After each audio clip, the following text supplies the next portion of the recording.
সূরা আর রহমানের মধ্যে একটা আয়াত আছে এবং এই একটা আয়াতের মধ্যে দুইটা বাক্য আছে।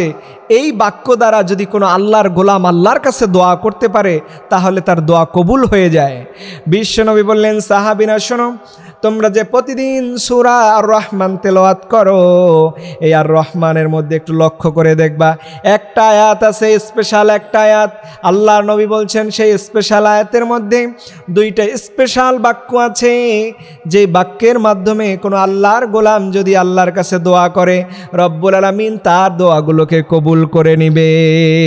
আপনার হয়তো বিশ্বাস হয় না, আপনি হয়তো আমল করতে চান না, অথচ বিশ্বনবীর ইতিহাস দেখেন। বিশ্বনবী ফজরের নামাজের পর থেকে সূর্য ওঠার আগ পর্যন্ত ওই জায়গায় বসে রইতেন এবং তিনি আল্লাহর কাছে বিড়বিড় করে দোয়া করতে থাকতেন, আল্লাহ আমার এই অভাব, আমার এই সমস্যা, যত সমস্যার কথা বিশ্বনবী আল্লাহর কাছে বলতেন, আর রব্বুল আলামিন বিশ্বনবীর সকল সমস্যাও দূর করে দিতেন। সুবহানাল্লাহ।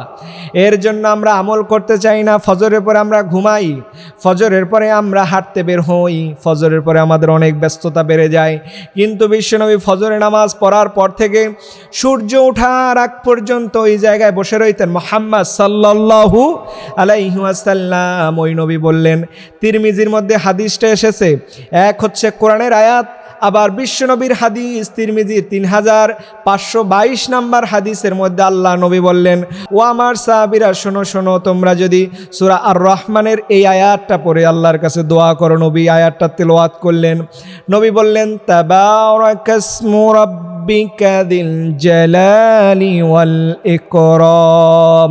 আবার এই কোরআনের আয়াতকে বিশ্বনবী আরও পরিষ্কারভাবে বোঝানোর জন্য তিনি বললেন, তিরমিজির 3522 নাম্বার হাদিসের মধ্যে বললেন, ওই বিশেষ নাম দুইটা হলো ইয়াদাল জালালি ওয়াল ইকরাম।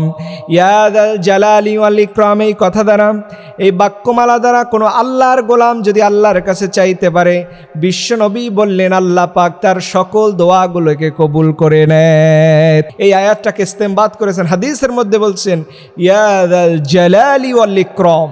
এই শব্দের মাধ্যমে, এই দুইটা বাক্য ইয়াদাল জালালি ওয়াল ইকরাম, এটার মাধ্যমে আপনি দোয়া করবেন, দেখবেন আল্লাহ পাক, বিষ্ণু বলছেন এই দোয়া দ্বারা বেশি বেশি তোমরা চাইতে থাকো, ইয়াদাল জালালি ওয়াল ইকরাম, ইয়াদাল জালালি ওয়াল ইকরাম, এই বেশি বেশি এই বাক্যের মাধ্যমে তোমরা আল্লাহর কাছে বলতে থাকো, আল্লাহ পাক দেখবা তোমার সকল দোয়াকেই কবুল করে নিয়েছেন।